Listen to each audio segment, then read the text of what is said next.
Hey Entertainment Scoop, I'm hanging out with Rod Thomas in New York City. It's not that I resent that you found someone. It's just I feel a bit sad that I did but couldn't hold on. You are at a sold out show and it's all for you, so tell me how that feels. It feels amazing. So what I'm doing tonight is playing the new record start to finish. You moved to London, so tell me a little bit about that.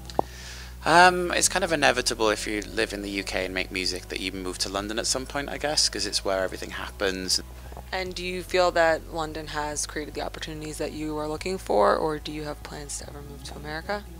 I kind of split my time between London and New York fairly evenly. Tell me one thing that you learned about Americans that you didn't learn until you moved here. I learned that they're a lot more optimistic than people make them out to be, especially New Yorkers. I know that New Yorkers, in like an American perspective, are a bit cynical and a bit kind of hard-nosed, but compared to people in the UK, they smile a lot more.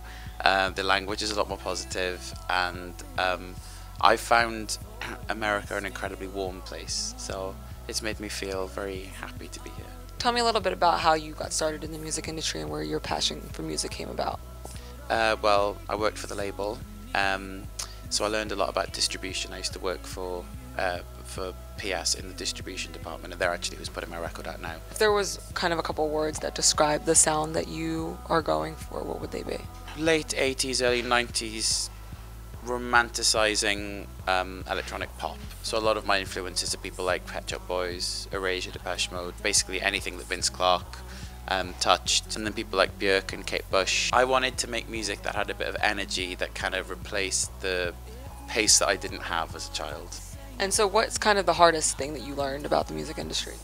God, it's very character building, because it really does make you work really, really hard. But I found that like my experience in it has made me really get a lot better at what I do. You said you go between London and New York, so what's kind of one item that you need to have with you when you're touring, when you're traveling? My laptop is really sad, but well, I produced my record on my laptop, so I really can't do without it. It's got all of my software and all of my synth sounds and all of my samples. What you're currently working on and all the projects that you're doing now, how is that different? How have you grown since your first record?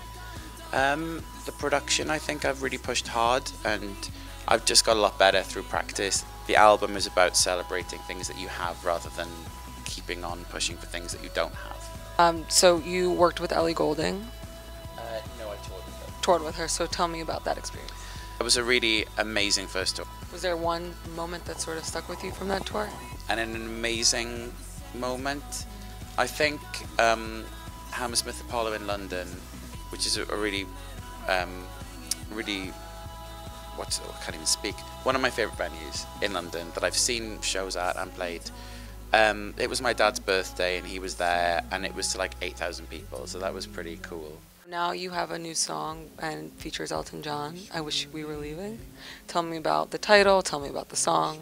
I kind of like the fact that it's a duet now with Elton. I like the fact that you have two voices, so it reminds you that every situation has two sides and every relationship has two voices. Wrote it, you know, trying to be more calm about things, and when I listen to it now, I do feel quite calm, so it's quite a pleasant turnaround. And then having Elton John on the song, how does that feel? I find it really incredible that someone like that would take a chance on me, because I'm such a new artist and I'm very, you know, green in the scheme of things. So I really, really appreciate somebody giving the time of day to listen to the song, let alone be part of it. I think it's completely amazing. And so along the lines of meaning, what does bright light mean? Well, it's a line from Gremlins.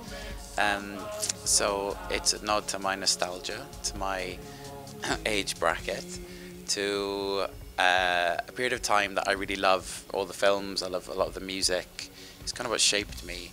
And just the name itself, or the line itself, I thought maybe suggested something pop and shiny and fun, which is what I wanted to be. You're hanging out with Entertainment Scoop. I'm Bright Light, and this is where I'm getting my music news. So tired of believing